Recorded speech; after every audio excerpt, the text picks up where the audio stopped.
మార్చి నెల కోసం దేవుని సన్నిధిలో నేను ప్రార్థన చేసినప్పుడు ప్రభు నాకు అనుగ్రహించిన ఆలోచన చక్కని వాగ్దానం.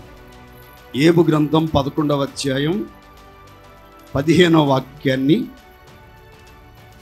చదువుతున్నాను, గమనించండి. నిశ్చయముగా నిర్దోషివై నీవు సంతోషించదవు. అందరూ చప్పట్లు కొట్టి దేవుని మహిమపరచండి. అందరు గట్టి చప్పట్లు కొట్టి దేవుని మహిమపరచు.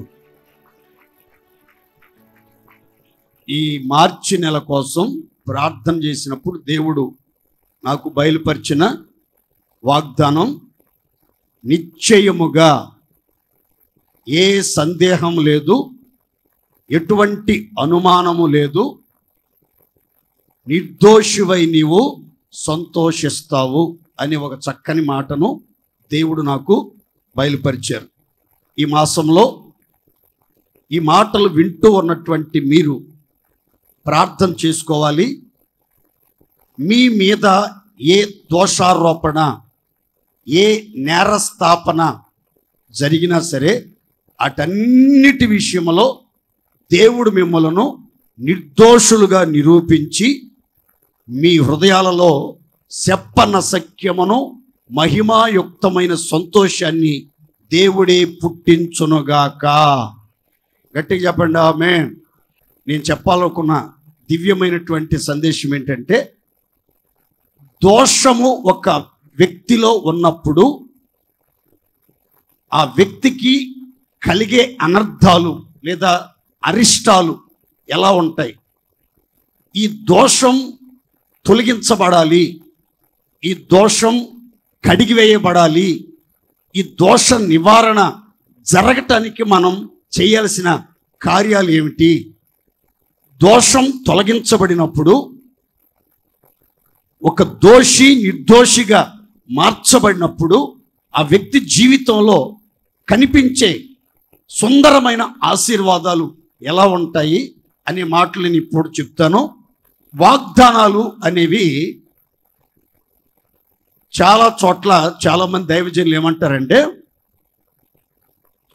వాగ్దానం అనేది డైరెక్ట్గా దేవుడు చెప్పిందై ఉండాలి అని అంటారు. మీరు ఒక సంగతి గుర్తుపెట్టుకోండి, బైబిల్లో ఎక్కడ కూడా వాగ్దానాలు అనేవి డైరెక్ట్గా దేవుడు ఎవ్వరికి చెప్పినట్లు మనకు పెద్దగా కనబడవు. అక్కడక్కడ అరుదుగా కనబడతాయి.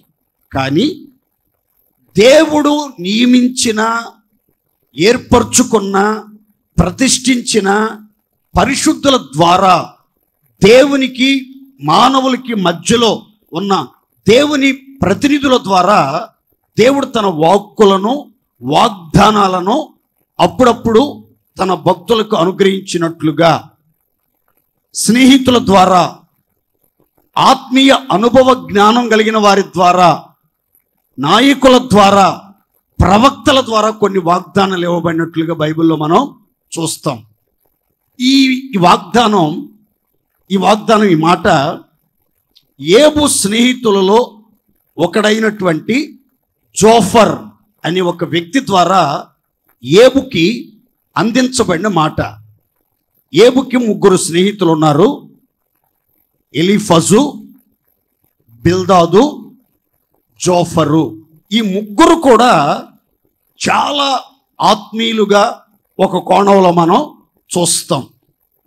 ఏబుకి కష్టం వచ్చినప్పుడు, బాధ కలిగినప్పుడు, చాలా నష్టపోయినప్పుడు, ఒంటరిగా బూడిద పోసుకుని బాధను అనుభవిస్తూ పోల్చలేని దుస్థితిలో ఉన్నప్పుడు, ఒంటరిగా విలపిస్తున్నటువంటి భయంకరమైనటువంటి పరిస్థితుల్లో ఈ 3 స్నేహితులు కలిసి వచ్చి అతని యొక్క స్థితిని చూచి అతన్ని ఓదార్చాలని, అతని కోసం ఉపవాసం ఉన్నట్లుగా, నడుం కట్టుకున్నట్లుగా, గోనిపట్ట ధరించుకుని ఏడ్చి ఏడ్చి అతని కోసం ప్రార్థన చేసినట్లుగా బైబిల్లో మనం గమనిస్తాం. అంత మాత్రమే కాదు, ఈ 3 స్నేహితులు, ఏబుకున్నటువంటి 3 స్నేహితులు ఓదార్చే విషయంలో ఓదార్చారు, ఆదరించే సమయంలో ఆదరించారు, దగ్గర ఉండాల్సిన సమయాల్లో దగ్గరున్నారు, ఘనపరిచే సమయాల్లో ఘనపరిచారు, జేజేలు పలికే సమయంలో జేజేలు పలికారు. ఆ తర్వాత కొన్ని సందర్భాలలో ఏబు యొక్క స్నేహితులు అతని మీద విమర్శన అస్త్రాలు విసిరి అతన్ని విసిగించి అతన్ని బాధించి అతని హృదయంలో ఉన్న చేదంతా బయటికి తీసుకురావటానికి ప్రయత్నించినటువంటి స్నేహితులుగా ఈ ముగ్గురు స్నేహితులు మనం గమనిస్తాం. మనం అనుకుంటాం చాలాసార్లు స్నేహితులు అంటే మన మేలు కోరేవారు మాత్రమే మన స్నేహితులని. కానీ మనల్ని విమర్శించేవాళ్ళు, మన తప్పులను మనకు ఎత్తి చూపించి వాటిని సరిచేసుకుని సన్మార్గాల్లో నడవమని కోరుకునే వాళ్ళు కూడా అసలైనటువంటి స్నేహితులని మనం గుర్తుపట్టాలి.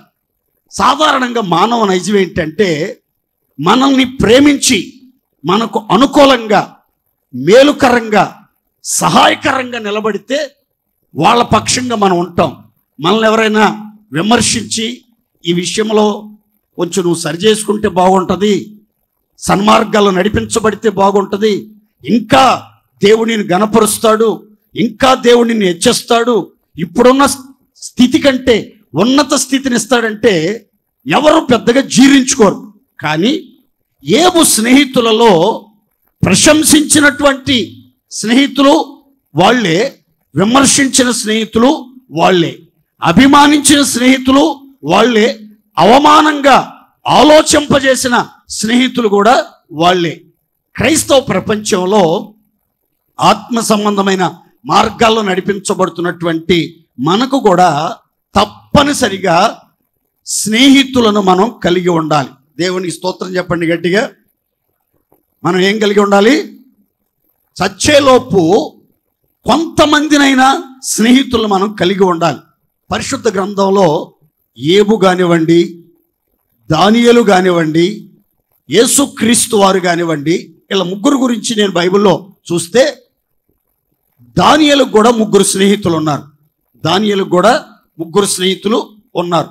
వాళ్ళు చాలా నియమ నిబంధనలతో ప్రభువుని సేవించినటువంటి వారు, వైరాగ్యంగా ప్రభు కోసం ప్రాణ త్యాగమైన చేయటానికి సిద్ధపడినటువంటి వాళ్ళు, అగ్ని గుండంలోకి వెళ్ళి ప్రాణాలను బలిగా సమర్పించడానికి కూడా సిద్ధపడినటువంటి రోషం కలిగినటువంటి యవనస్తులు, చాలా పవిత్రతను కాపాడుకున్నటువంటి పరిశుద్ధులు, రోషంగా ప్రభు కోసం నిలబడిన వాళ్ళు.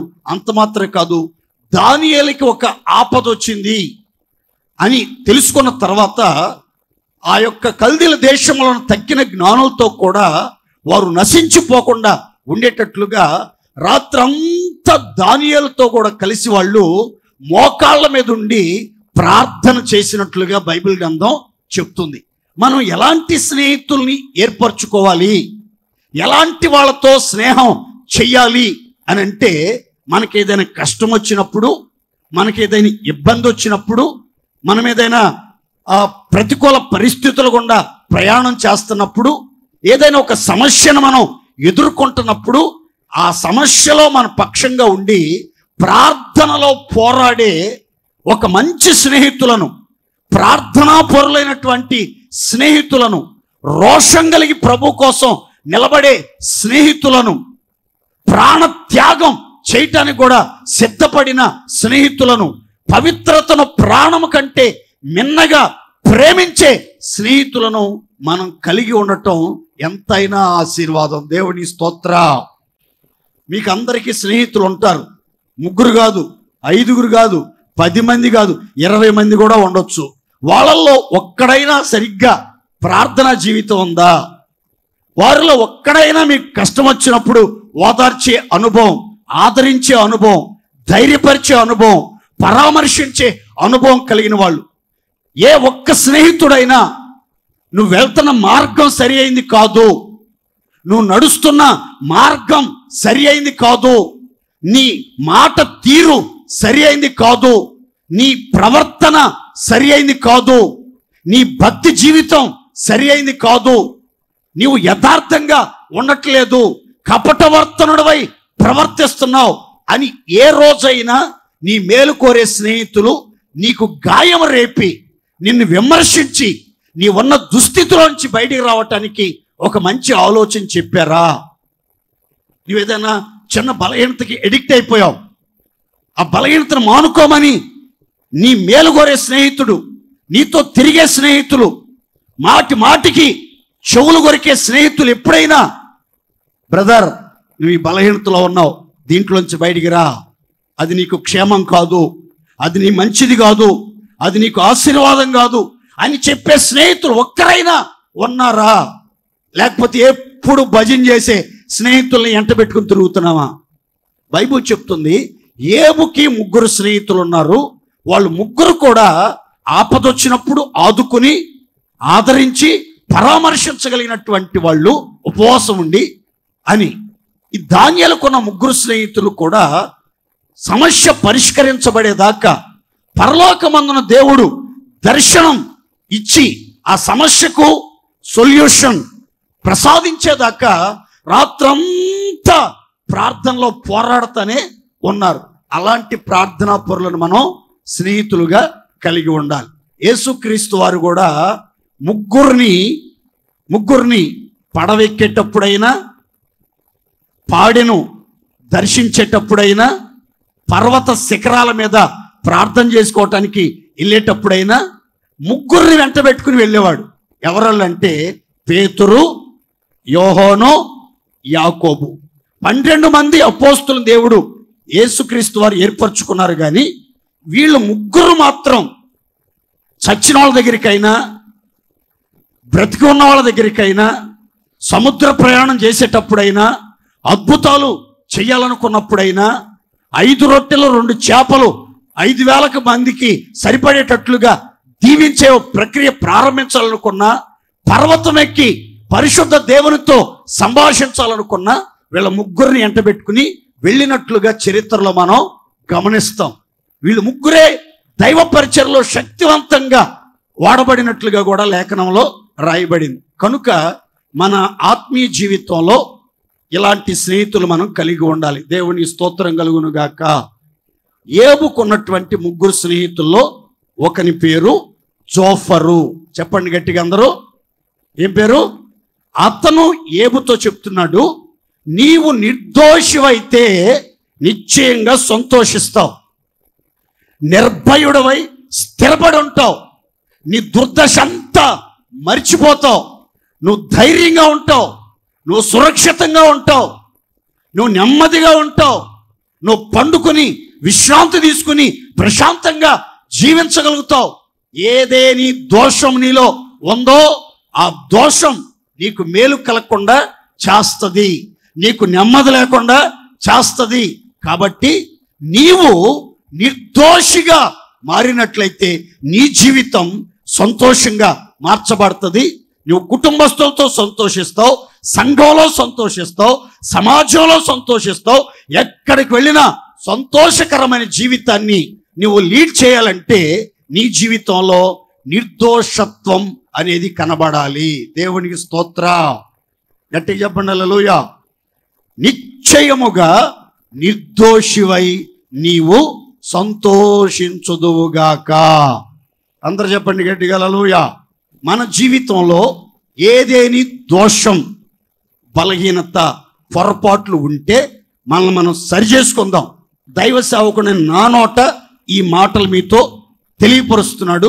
మనం దిద్దుకున్నట్లయితే, నూతన పరుచుకున్నట్లయితే మన జీవితంలో అద్భుతాలు జరుగుతాయి. మన జీవితంలో ఒక నూతన అధ్యాయనం దేవుడు ప్రారంభించునుగాక. దోషం తొలగినప్పుడు, నిర్దోషులుగా మార్చబడినప్పుడు మన జీవితాల్లో కలిగే ఆశీర్వాదాలు ఏంటి? దోషం ఉన్నట్లయితే, దోషం తొలగిపోనట్లయితే, దోషమూర్తి మన ఇంటిలో, మన ఒంటిలో నివాసం చేస్తున్నట్లయితే మన జీవితంలో కలిగే నష్టాలు, భయంకరమైన అరిష్టాలు, అనర్థాలు ఎలా ఉంటాయి? వాటిలో నుంచి విడుదల పొందే కొన్ని మార్గాలు ఈ రాత్రి క్లుప్తంగా నేను మీతో చెప్తాను. చదువుకుందాం. చూడండి, సంఖ్యాకాండము 23వ అధ్యాయము 20, 21, 23. ఇదిగో దీవించుమని నాకు సెలవాయను, ఆయన దీవించెను, నేను దాన్ని మార్చలేను. ఆయన యాకోబులో ఏ దోషమును కనుగొనలేదు, ఇజ్రాయేలులో ఏ వంకరతనమును చూడలేదు. నిజముగా యాకోబులో మంత్రము లేదు, ఇజ్రాయేలులో శకునము లేదు. ఆయా కాలముల యందు దేవుని కార్యములు యాకోబు వంశస్థులకు ఇశ్రాయేలీలకు తెలియ చెప్పబడునుగాక. అందరం చెప్దాం గట్టిగా ఆమేన్.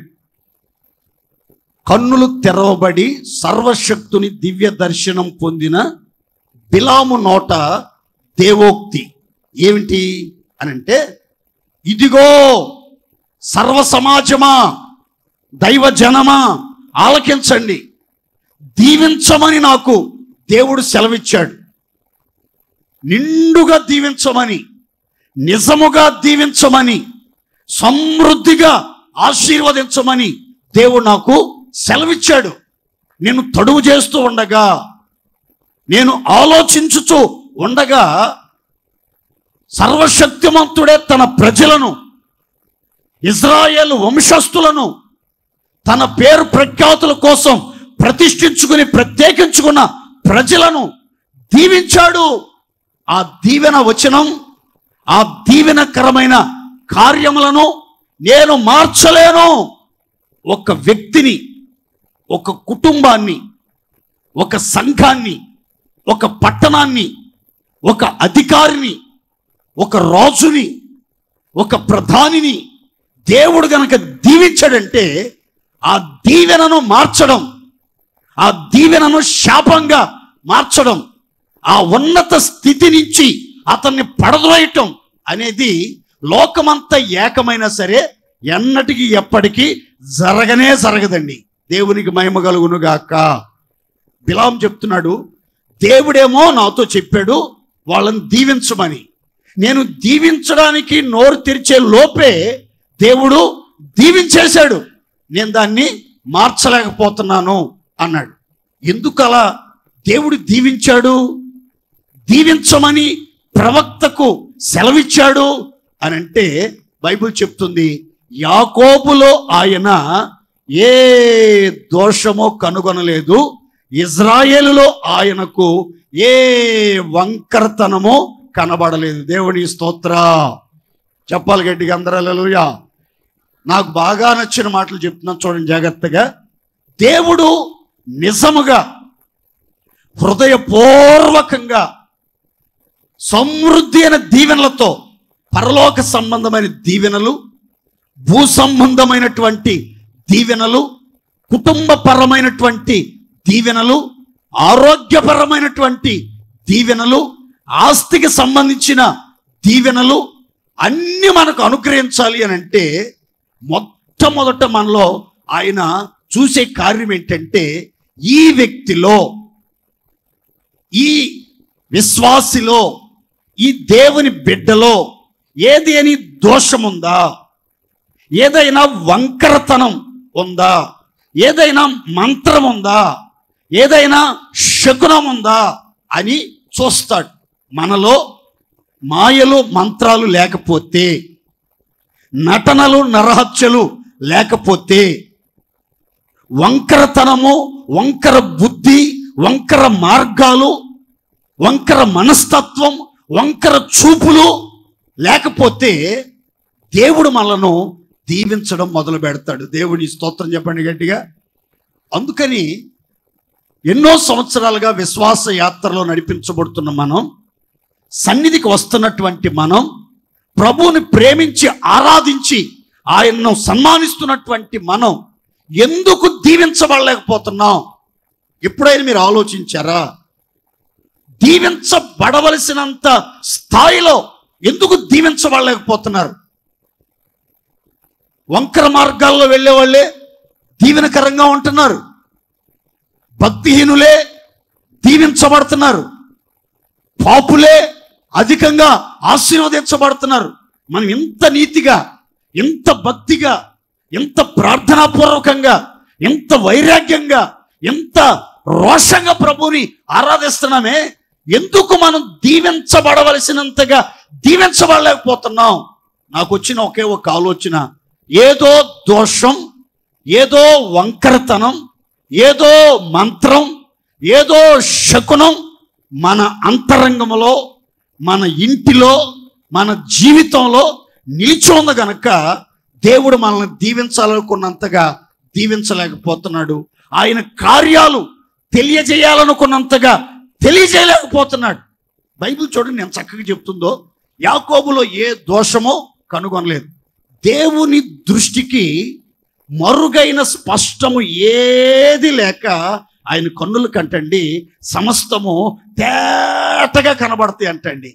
ఆయన కన్నులట దుష్టత్వమును చూడలేనంత నిష్కళంకమైనటువంటి కన్నులండి. ఆ కన్నులతో మనం చూసినప్పుడు, అగ్నిజ్వాల నేత్రాలతో మనను పరిశీలించినప్పుడు మనలో ఏ దోషము కనబడకుండా, ఏ వంకరతనము కనబడకుండా, ఏ మాయలు మంత్రాలు కనబడకుండా, ఏ నటనలు నరహత్యలు కనబడకుండా ఉంటే ఖచ్చితంగా దేవుడు మనలను దీవించునుగాక. మీరు ప్రార్థన చేసుకోండి. ఎందుకు మీ పిల్లలు దీవించబడవలసినంతగా దీవించబడలేకపోతున్నారు? పరీక్షల్లో ఘన విజయాలు స్వతంత్రించుకోలేకపోతున్నారు. రైట్ టైంలో ఉన్నత ఉద్యోగాల్లో స్థిరపరచబడలేకపోతున్నారు. సరి అయిన సమయాల్లో సరి అయిన జీవిత భాగస్వాములతో వివాహం జరిగి వారి కుటుంబం సంతోషంగా, సమాధానంగా, ఫలభరితంగా, ఆదర్శప్రాయంగా ఉండలేకపోతున్నారు. ఎందుకు మీరు కోరిన కోరికలు సఫలమవట్లేదు? ఆశించిన ఆశలు అడియాశలుగా మారిపోతున్నాయి. మీరు కోరిన రేవుకి మీరు ఎందుకు చేరుకోలేకపోతున్నారు? మీ హృదయ వాంఛలు ఎందుకు తీర్చబట్టలేదు? మీ కోరిక ఎందుకు సఫలం కాటలేదు? ఎప్పుడైనా ఆలోచించారా? ఈ రాత్రి ఎందుకో ప్రభు చెప్తున్నాడు, ఏదో దోషం నిన్ను తరుముతుంది, ఏదో దోషం వెంటాడుతుంది నిన్ను. దేవుడు దీవించిన ఆ దీవెన నిన్ను సమీపించకుండా, నీ దగ్గరికి రాకుండా, నువ్వు అందుకోకుండా ఆ దోషాలు అడ్డంగా వచ్చేస్తున్నాయి. దైవ దీవెన నువ్వు అందుకోలేకపోతున్నావు, పొందుకోలేకపోతున్నావు, అనుభవించలేకపోతున్నావు. నీ ఆశలన్నీ అడియాశలుగానే మిగిలిపోతున్నాయి. ఈ రాత్రి ప్రత్యేకంగా దేవుని దీవెన నీ మీదకి రాకుండా, దేవుని కృప నీ మీదకి రాకుండా, దైవ కార్యాలు నీ యొద్ద జరగకుండా అడ్డుపడుతున్న దోషం ఏదైనా సరే గుర్తుపట్టండి.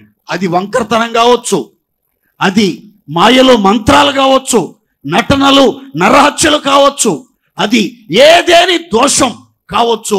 ఆ దోషాన్ని మీరు గుర్తుపట్టి ఆ దోషాన్ని తొలగించుకోగలిగితే దేవుడు మీకు తోడై ఉండి నిండుగా నిజముగా ఇది మొదలుకొని ఒక్కొక్కరిని దీవించునుగాక. సంతోషంగా చెప్పుకోండి గట్టిగా హల్లెలూయా. రెండవ మాట చెప్తాను, చదువుకుందాం. చూడండి, ద్వితీయోపదేశ కాండము 22వ అధ్యాయము 8వ వాక్యం. క్రొత్త ఇల్లు కట్టించినప్పుడు దాని మీద నుండి ఎవడైనను పడుట వలన నీ ఇంటి మీదకి అత్యాదోషము రాకుండుటకై నీ ఇంటి పైకప్పునకు చుట్టూ పిట్టగోడ కట్టింపవలను. మీలో చాలామంది మీ స్తోమతకు తగినట్లుగా, మీకు వచ్చే రాబడికి తగినట్లుగా ఇల్లు కట్టుకుంటారు.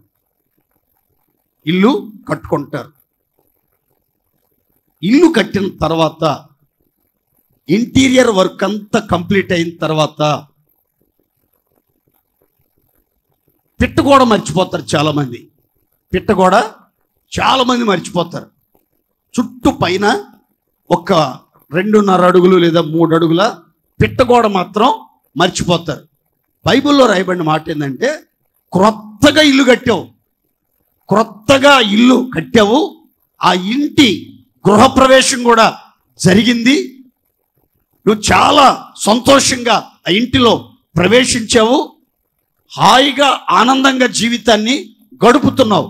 కానీ ఇంటి మీద కట్టవలసిన పిట్టగోడను మర్చిపోయావు. ఇంటి మీద కట్టాల్సిన పిట్టగోడ మర్చిపోయావు. అందుకని దేవుడు చెప్తున్నాడు ఇశ్రాయేలుతో, ఇంటి మీదకి వెళ్ళి ఎవడైనా ఆ ఇంటి మీద నుంచి కింద పడిపోతే, ఒకని జీవితం పతనమైపోతే, కాళ్ళు చేతులు విరగొట్టుకుంటే, ఒకవేళ తల పగిలి ప్రాణాలే కోల్పోతే, ఒకవేళ ఆ వ్యక్తి యొక్క హత్య దోషం, అతన్ని నువ్వు ఒక హత్య చేసినట్లుగా, నీవే అతన్ని హత్య చేసినటువంటి వ్యక్తివిగా నిర్ధారణ చేయబడతావు. కనుక చనిపోయిన వ్యక్తి యొక్క హత్యా దోషం నీ మీదకి రాకుండా, నీ ఇంటి మీదకి రాకుండా ఉండాలంటే ఆ క్రొత్తగా కట్టినటువంటి ఇంటి చుట్టూ పిట్టగోడ నిర్మించాలి. దేవుని స్తోత్రం చెప్పండి గట్టిగా, అందరు చెప్పండి గట్టిగా. ఈ పిట్టగోడ గురించి చాలా రకాల విషయాలు నేను మీతో చెప్పాలనుకున్నాను, కానీ టైం సరిపోదు. ఒక్క విషయం చెప్తాను, జాగ్రత్తగా వినండి. గృహము లేదా ఇల్లు, క్రొత్తగా కట్టిన ఇల్లు అంటే అర్థం ఏంటంటే, దైవజనుడు పౌలు ఎబ్రీ పత్రిక రాస్తూ అంటాడు, ధైర్యమును నిరీక్షణ వలని ఉత్సాహమును తుదమట్టుకు చేపట్టిన ఎడల మనమే ఆ ఇల్లు అంటాడు. మనమే ఆ ఇల్లు అని అంటాడు.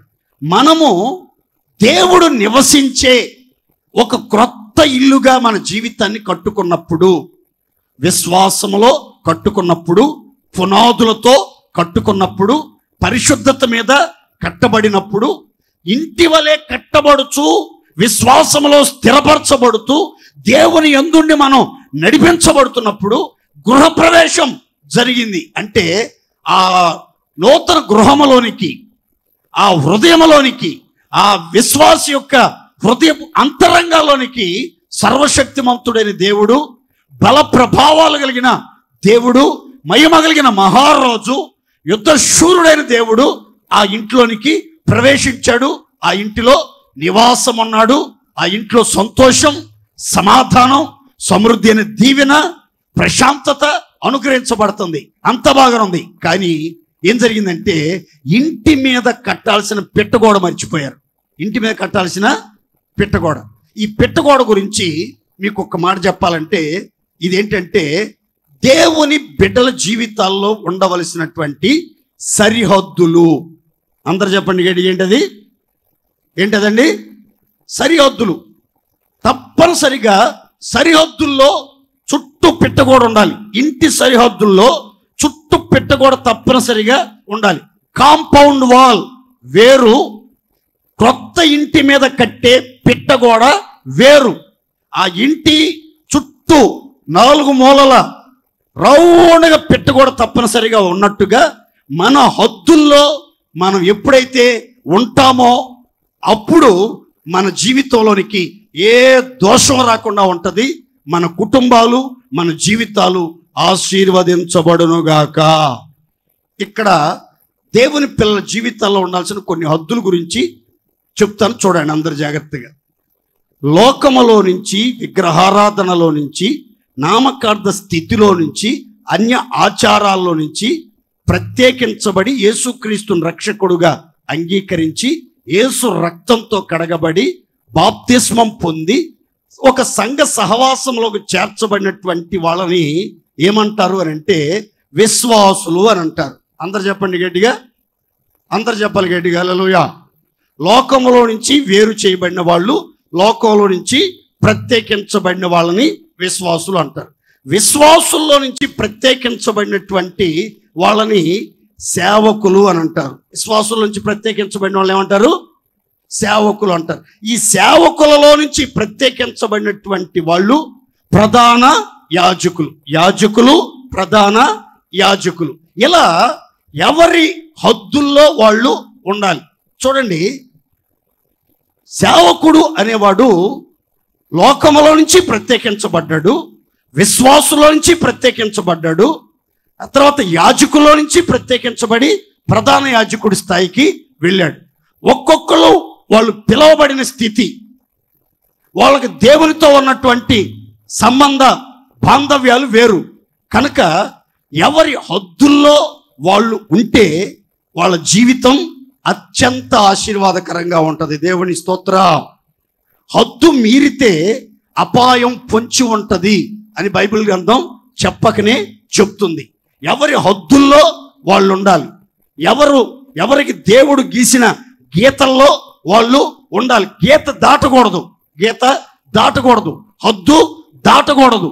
హద్దు మీరి ప్రవర్తించి చాలా మంది ఇంటి మీద నుంచి పడిపోయి, ఆత్మీయ జీవితంలో పడిపోయి, హత్యా దోషం వారి మీదకి వచ్చి జీవితాలు తల్లకిందులైపోయి కలవరాలతో, భయాలతో, ఆందోళనతో జీవితాంతం భయంకరమైన శాపాన్ని అనుభవిస్తున్నారు.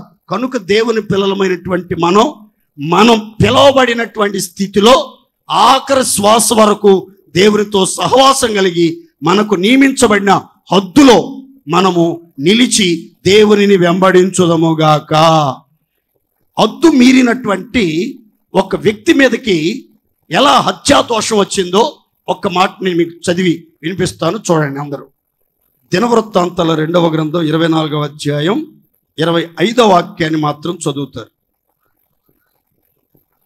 వారు యోవాషును విడిచిపోయినప్పుడు అతడు మిక్కిలి రోగి అయి ఉండెను. అప్పుడు యాజకుడైన యెహోయాదా కుమారుల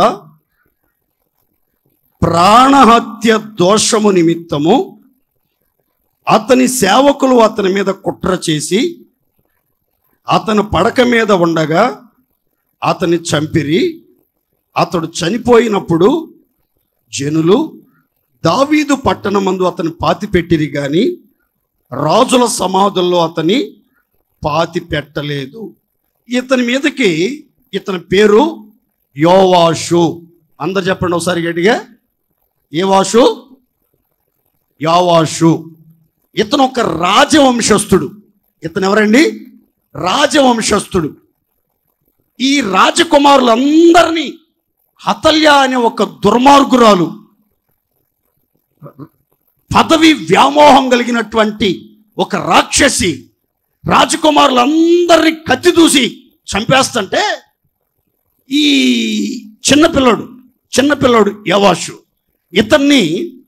ఇతన్ని యెహోయాదా అనే యాజకుడు అతని భార్య కాపాడి ఒక ప్రార్థనా మందిరంలో దాచిపెట్టి అతల్య కంటబడకుండా కంటికి పాపలాగా అతన్ని కాపాడి పోషించి రైట్ టైంలో ఇతనికి శిక్షణ ఇప్పించి ఇతనిని రాజుగా పట్టాభిషేకం చేసి సింహాసనం మీద కూర్చోబెట్టారు. ఇతడు యెహోయాదా యాజకుడిగా ఉన్న రోజులన్నిట దేవుని దృష్టికి అనుకూలంగా ఉన్నాడు. దేవుని మందిరం పరిచర్య విషయంలో, ప్రార్థన విషయంలో, ధర్మకార్యాల విషయంలో చాలా నిష్టగా, ఎంతో నీతిగా ప్రవర్తిస్తా వచ్చాడు. యాజకుడు చనిపోయాడు. అతని తర్వాత ఆ యాజకుడు కొడుకుల్లో ఒక అబ్బాయి పేరు జకర్యా. ఇతడు ఒక యాజకుడుగా, ప్రవక్తగా నియమించబడి దేవుని మందిరంలో పరిచర్య చేస్తున్నాడు. అప్పుడు రాజు, ప్రధానులు, అధికారులు, సామాన్యమైనటువంటి ఇశ్రాయేలు ప్రజలంతా దేవుని సన్నిధికి వస్తే ఓ రోజు ఈ ప్రవక్త దేవుని ఆత్మ చేత అభిషేకించబడి ఆత్మావేశంతో ఒక మాట మాట్లాడాడు. ఏమని మాట్లాడాడు అని అంటే 20, 21, 22 వాక్యాలు నేను చదువుతాను, చూడండి. అప్పుడు దేవుని ఆత్మ యాజకుడకు యెహోయాదా కుమారుడైన జకర్యా మీదకి రాగా అతడు జనుల ఎదుట నిలవబడి, మీరెందుకు యెహోవా ఆజ్ఞను మీరుచున్నారు? మీరు వర్ధిల్లరు. మీరు యెహోవాను విసర్జించితిరి గనుక ఆయన మిమ్మును విసర్జించి ఉన్నాడని దేవుడు సెలవిచ్చుచున్నాడు అనిను. అందుకు వారు అతని మీద కుట్ర చేసి రాజు మాటను బట్టి యెహోవా మందిరపు ఆవరణము లోపల రాళ్ళు రువి అతన్ని సావగొట్టిరి. ఈ ప్రకారము రాజు అయిన యోవాషు జకర్యా తండ్రి అయిన యెహోయాదా తనకు చేసిన ఉపకారమును మరిచిన వాడై అతని కుమారుని చంపించెను. అతడు చనిపోవునప్పుడు యెహోవా దీన్ని దృష్టించి దీనిని విచారణలోనికి తెచ్చునుగాక అని చనిపోయాడు. ఇక్కడ జాగ్రత్తగా రండి. ప్రవక్త అయినటువంటి జకర్యా ఓ రోజు రాజుతో, అధికారులతో, ప్రధానులతో, ఆనాటి సర్వ సమాజంతో చెప్తున్నాడు, మీరు యెహోవా మార్గములను విసర్జించారు, దేవునిని విసర్జించారు, దేవుని ఆజ్ఞలను మీరుచున్నారు, దేవుడు నియమించిన కట్టడలను అనుసరించి ప్రవర్తించకుండా మీ ఇష్టానుసారంగా మీ మనసుకు తోచినట్లుగా మీరు ప్రవర్తిస్తూ మీకు ఇష్టమైన త్రోవల తట్టు తిరిగిపోతున్నారు. మీరు వర్ధిల్లరు. మీరు దేవుణ్ణి విసర్జించారు గనక, దేవుని ఆజ్ఞలను అనుసరించి ప్రవర్తించట్లేదు గనక దేవుడు కూడా మిమ్మల్ని విసర్జించుచున్నాడు అని దేవుడు సెలవిచ్చుచున్నాడు అని ఆత్మతో చెప్పాడండి. ఆత్మతో చెప్పాడు. ఎప్పుడైతే ఈ మాటలు చెప్పాడో అప్పుడట ఆ మాటలు విన్న వాళ్ళలో కొంతమంది ఆ ప్రవక్త మీద కుట్ర చేసి రాజు దగ్గర ఆలోచన అడిగారట. ఏంటండి అతని బోధలు, అతని మాటలు, అతని ప్రవర్తన మనం వర్ధిల్లమంట, మనం ఆశీర్వదించబడమంట, దేవుడు మనల్ని విసర్జించేస్తాడట, దేవుడు మనల్ని శపించేస్తాడంట. ఏంటండి ఆ మాటలు దేవుని సేవకుడుగా ఉండి అలా మాట్లాడొచ్చా అని రాజుగారిని అడిగితే రాజుగారు అన్నాడు, నా చేతులకు మట్టి అంటకుండా నేను మీకు పర్మిషన్ ఇస్తున్నాను, మీరు వేసేయండి అతన్ని అన్నాడు. అతన్ని వేసేయండి అన్నాడు. అంతే, రాళ్ళు రువ్వి దేవుని మందిర ఆవరణంలోనే వెచ్చలవిడిగా ఇష్టానుసారంగా అతన్ని కొట్టి చంపారు. అతడు చనిపోతా ఒకే మాట అన్నాడు, దేవా దీన్ని దృష్టించి విచారణలోకి తెండి అని. కొంతకాలం జరిగిందండి, కొంతకాలం జరిగింది. ఆ తర్వాత బైబిల్ చెప్తున్న మాట ఏంటంటే ఈ జకర్యా హత్య చేయబడ్డాడు కదా, ఆ హత్యలో మెయిన్ పోర్షన్ పోషించినటువంటి వ్యక్తి ఎవరు అనంటే యోవాషు అనే రాజు.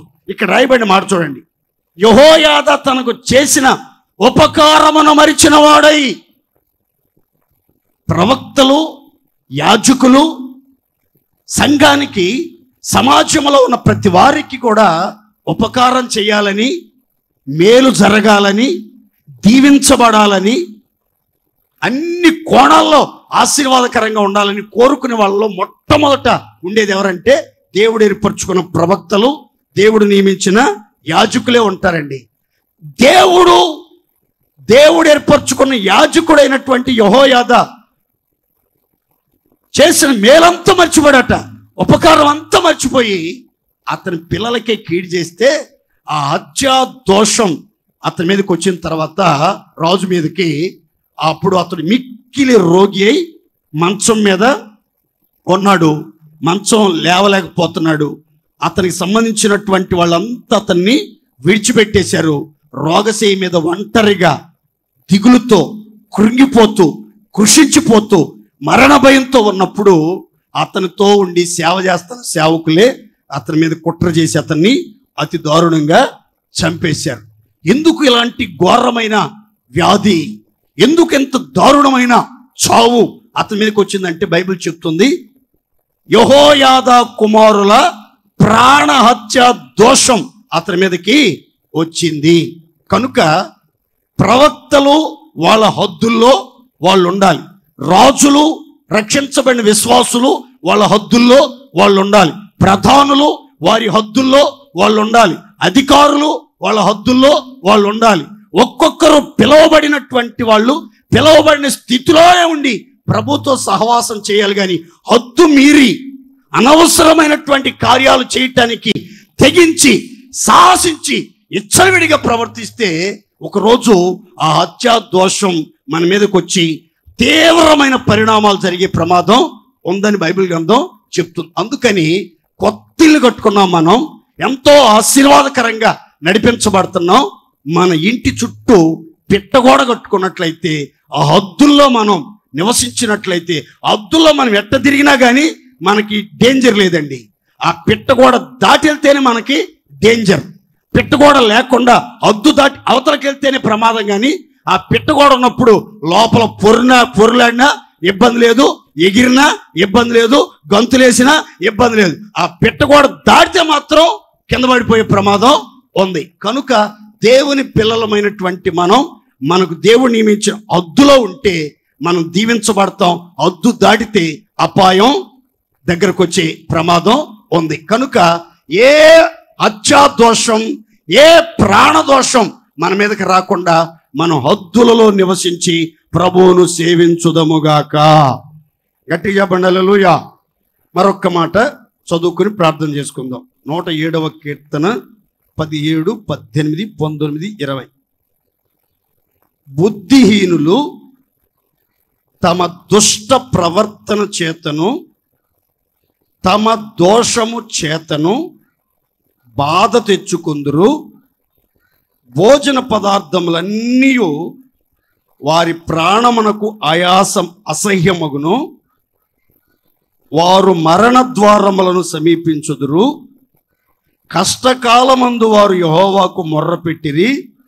ఆయన వారి ఆపదలలో నుండి వారిని విడిపించెను. ఆయన తన వాక్కును పంపి వారిని బాగు చేసెను. ఆయన వారు పడిన గుంటలలో నుంచి వారిని విడిపించెను. అందరూ చప్పట్లు కొట్టి దేవుడు మహిమపడదాం గట్టిగా. బుద్ధిహీనులు, అజ్ఞానులు అట తమ దుష్ట ప్రవర్తన చేతను తమ దోషము చేతను చేతులార బాధలు తెచ్చుకుంటున్నారట. చేతులార బాధలు తెచ్చుకుంటున్నారు. చాలామంది అంటారు, ఈ బాధలకి కారణం ఏంటో నాకు అర్థం కావట్లేదు, ఈ ఇబ్బందులకు కారణం ఏంటో నాకు అర్థం కావట్లేదు, ఈ కష్టాలకు కారణం ఏంటో నాకు అర్థం కావట్లేదు, ఈ సమస్యలకు కారణం ఏంటో నాకు అర్థం కావట్లేదు. ఎంత ఆలోచించినా రీజన్ కనబడతలేదు, ఎంత వెతికినా కారణం కనబడట్లేదు. ఎందుకు ఇన్ని బాధలు, ఎందుకు ఇన్ని కష్టాలు, ఎందుకు ఇన్ని నష్టాలు, ఎందుకు ఇన్ని అప్పులు, ఎందుకు ఇన్ని అనారోగ్యాలు, ఎందుకు ఇన్ని అవమానాలు, ఎందుకు ఇన్ని పోరాటాలు? ఏం అర్థం కావట్లేదు. నీకేమైనా అర్థమవుతుందా పిన్ని? ఓమే నీకేమైనా అర్థమవుతుందా? ఎందుకు అసలు నాకే ఎందుకట ఇన్ని బాధలు? బైబిల్ చెప్తుంది చూడండి. దుష్ట ప్రవర్తన చేతను దోషముల చేతను బాధ తెచ్చుకుంటున్నారట. ఎంతోమంది జీవితాల్లో దుష్ట ప్రవర్తన ఒక ప్రక్క, మరో ప్రక్క దోషం ఉండటం ద్వారా చేతులారా బాధలు, కుటుంబంలో బాధలు, ఆర్థిక బాధలు కావచ్చు, అనారోగ్య బాధలు కావచ్చు, శత్రు బాధలు కావచ్చు, భయంకరమైన బాధలకు కారణం ఏంటంటే దుష్ట ప్రవర్తన, దోషము అనేది. ఈ రెండింటి కారణంగానట ఏం జరుగుతుందో తెలుసండి. మనం భోజనం చేద్దామని అన్ని సిద్ధపరచుకుని చక్కగా భోజనం వడ్డించుకుని ప్రార్థన కూడా చేసుకుని ఇక తినటానికి కలపాలనుకున్నప్పుడట ఆ భోజన పదార్థాలు ఏమవుతున్నాయి అంటే మనకి అసహ్యమైపోతున్నాయి. ఏమైపోతున్నాయట అంటే అన్నం మీద విరక్తి వచ్చేస్తుంది, భోజనం మీద విరక్తి వచ్చేస్తుంది. ఏదో కడుపు నిండిన ఫీలింగ్, కడుపు ఉబ్బరంగా ఉన్నట్టు. అయ్యో ఏంటి ఎట్లా ఉంది, ఇదేందో అన్నం అంత పురుగులుగా ఇక పురుగులు ఏరుతూ ఉంటారు. ఏంటమ్మాయి ఏరుతున్నావో, ఏంటబ్బాయి ఏరుతున్నావు అంటే నీకేం కనబడతలేదా? ఏం అన్నమేగా, కూరలు వేసుకున్నావుగా బాగానే. కాదు, ఏవో పురుగులు బారాడుతున్నాయి, ఏవో ఎంట్రుకలన్నీ కనబడుతున్నాయి, ఏదో భయంకరమైనటువంటివన్నీ విచిత్రంగా నాకు కనబడుతున్నాయి. అమ్మమ్మ నేను తినలేను, నా వల్ల కాదు, దీంట్లో ఏదో కలిపారు అని చెప్పి తోసేయటం. అట్లాగే కాళ్ళు మునగరు తీసుకుని ఆకలితో పడుకోవటం. కొంతమందికి ఎంత భయంకరమైన పరిస్థితి అంటే అంత భయంకరమైన, భార్యని కూడా నమ్మలేని పరిస్థితి. ఏదైనా పెట్టిందేమో ఈ అన్నంలో ఏదైనా పెట్టిందేమో అని. సొంత చెల్లిని నమ్మలేని పరిస్థితి, ఇంటి వాళ్ళని నమ్మలేనటువంటి పరిస్థితి. ఏదో భయంకరమైన భయం, ఆందోళన వెంటాడుతూ ఉంటుంది. ఎందుకు అని అంటే భోజన పదార్థాలు అసహ్యమైపోతున్నాయట, ప్రాణమేమో నేరసిల్లిపోయి మరణ ద్వారానికి వెళ్ళిపోతున్నారట. అలాంటి పరిస్థితుల్లో ఉన్నా కానీ బైబిల్ చెప్తుంది, వారు కష్టకాలమందు, ఆపద కాలమందు, మరణపు అంచుల్లోకి వెళ్ళిపోయిన తర్వాత దేవునికి మొర్ర పెట్టారు. దేవుడు వారి మొర్ర ఆలకించి వారిని జ్ఞాపకం చేసుకుని ఆ కష్టాల కడలిలో నుంచి, కన్నీటి లోయలో నుంచి, మరణపు అంచుల్లో నుంచి ఆయన జీవములోనికి వారిని దాటించెను. దేవుని స్తోత్ర. అందరం చెప్తాం గట్టిగా హల్లెలూయా. బైబిల్లో రాయబడిన చక్కని మాట, ఏ ఆపదలో ఉన్నా, ఏ భయంతో ఉన్నా, ఎలాంటి ఇరుకుల్లో ఉన్నా, ఎలాంటి ప్రతికూల పరిస్థితుల్లో ఉన్నా, ఎలాంటి మరణపు అంచుల్లో నువ్వు నిలబడినా సరే, ఎలాంటి అపాయకరమైన స్థితిలో చిక్కుకున్నా సరే, నువ్వు మొర్ర పెడితే చాలు, వెంటనే దేవుడు స్పందిస్తాడు, దోషమంతా తొలగిస్తాడు, దుష్ట ప్రవర్తన అంతా దేవుడు క్షమిస్తాడు. ఆ తర్వాత ఆయనట వాక్కును పంపి నువ్వు ఎక్కడున్నా, ఏ స్థితిలో ఉన్నా, ఏ బలహీనతతో ఉన్నా, ఏ భయంతో ఉన్నా, ఏ బంధకాల్లో ఉన్నా, ఎలాంటి ప్రతికూల పరిస్థితులు ఎదుర్కొంటున్నా సరే, ఆయన వాక్కు నిన్ను దర్శిస్తుంది. వెంటనే మీరు బాగుపడుదురుగాక. అందరు చెప్పుకోండి గట్టిగా హల్లెలూయా. మీ వ్యక్తిగత ప్రార్థన, ఎవరు కష్టాల్లో ఉన్నారో, ఎవరు ఆపదల్లో ఉన్నారో, ఎవరు బాధ అనుభవిస్తున్నారో, ఎవరికి ఆహార పదార్థాలు అసహ్యంగా మారిపోయి సరిగా తిండి తినలేక, నిద్ర పట్టక, బలహీనపరచబడిపోతా మరణ భయంతో బలహీనమవుతున్నారో, వాళ్ళు మొర్ర పెట్టుకోగలిగితే, విశ్వాసంతో దేవుని తట్టు చూడగలిగితే, దేవుని మీద ఆధారపడగలిగితే, నీవు తప్ప నన్ను విడిపించే దేవుడు, బాగు చేసే దేవుడు, బలపరిచే దేవుడు, స్వస్థపరిచే దేవుడు, మరణములో నుంచి జీవములోనికి దాటించే దేవుడు ఎవరో లేరయ్యా. అయ్యా, నా దోషములు నన్ను వెంటాడుతున్నాయి, నా దుష్ట ప్రవర్తన నన్ను బాధిస్తూ బలహీనపరుస్తుంది. నన్ను విడిపించే దేవుడివి, బలపరిచే దేవుడివి, బ్రతికించే దేవుడివి, స్వస్థపరిచే దేవుడివి, నేను పడిన గుంటలో నుంచి లేవనెత్తే దేవుడివి నీవని ఎవరైతే నమ్మి దేవునికి మొర్ర పెడతారో, వాళ్ళు ఏ స్థితిలో ఉన్నా సరే దేవుడు లేపుతాడు, బాగు చేస్తాడు, బలపరుస్తాడు, గొప్ప కార్యాలు జరిగించునుగాక. అందరూ చెప్పండి గట్టిగా హల్లెలూయా, హల్లెలూయా. ఎప్పుడు జరుగుతుందనంటే, ఆ దోషం తొలగిపోయేటప్పుడు నువ్వు మొర్ర పెట్టి ప్రార్థన చేస్తూ ఉండాలి, విశ్వాసంతో, కన్నీళ్లతో. ఆ కన్నీళ్లు నీ దోషాలన్నిటిని కడుగుతూ ఉంటాయి.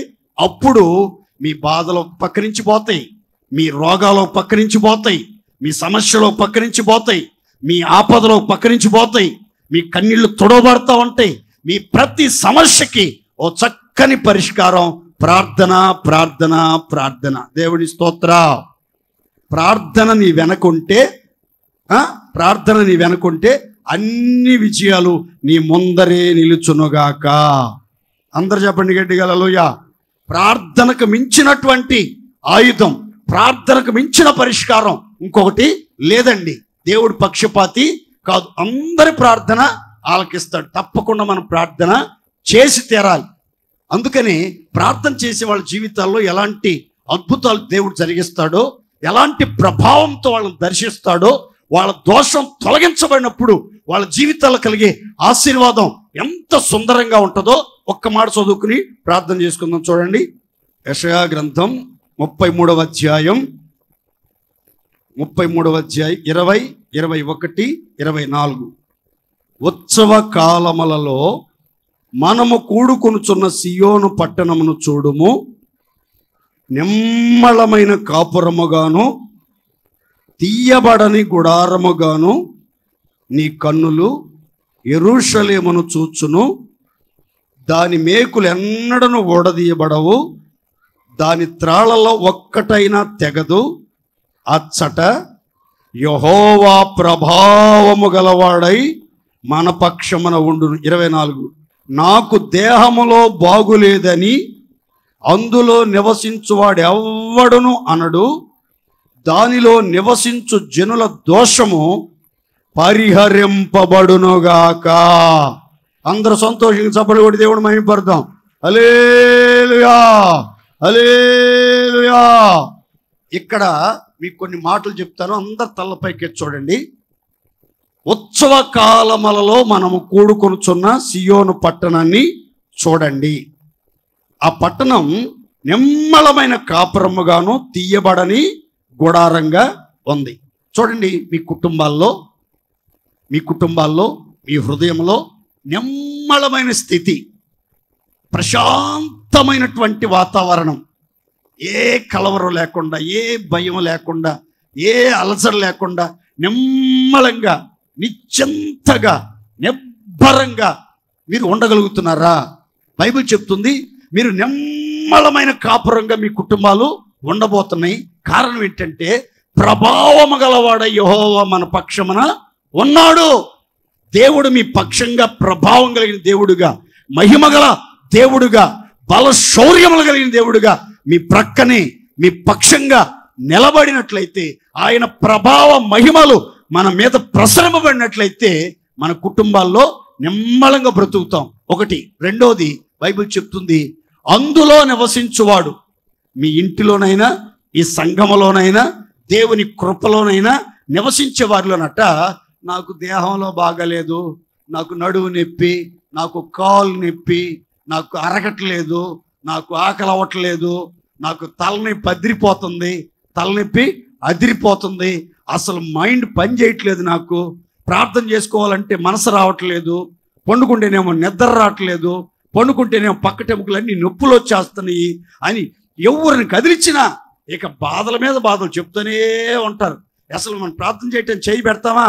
మనం ప్రార్థన చేయి తీసి పక్క వాళ్ళ మీద చేయి పెట్టినా వీళ్ళు చెప్తానే ఉంటారు, అయ్యా అయ్యా నాకు ఈ బాధ అయ్యా, మా అమ్మాయికి ఈ బాధ అయ్యా, మా ఆయనకి ఈ బాధ అయ్యా, మా ఆయన గురించి బాగా ప్రార్థన చేయ్యా, చెప్తానే ఉంటారు. ఇక బైబిల్ అంటుంది నాకు దేహములో బాగులేదని అందులో నివసించువాడు ఇక మీదట అన్నాడు. ఎందుకో తెలుసా? అందులో నివసించే జనుల దోషము సర్వశక్తిమంతుడని దేవుడే పరిహరించి ఉన్నాడు. ఈ మందిరంలో, ఈ సహవాసంలో ఈ మాటలు వింటున్న మనందరి దోషం యేసు నామములో పరిహరించబడునుగాక. అందరి దేహాల్లో ఉన్న రోగాలన్నీ తొలగించబడునుగాక. అందరి దేహాలలో సంపూర్ణమైన ఆరోగ్యం నివసించునుగాక. ఆరోగ్యము, స్వస్థత ఒక్కొక్కరికి అనుగ్రహించబడునుగాక. ఈ మాసమంతా యెహోవా ప్రభావము గల దేవుడై మన ప్రక్కనే నిలబడి మనను దర్శించునుగాక. మనం ఇక మీదట నిమ్మలంగా జీవితాన్ని గడుపుదముగాక. అట్టి కృప దేవుడు మనందరికీ దయచేయునుగాక.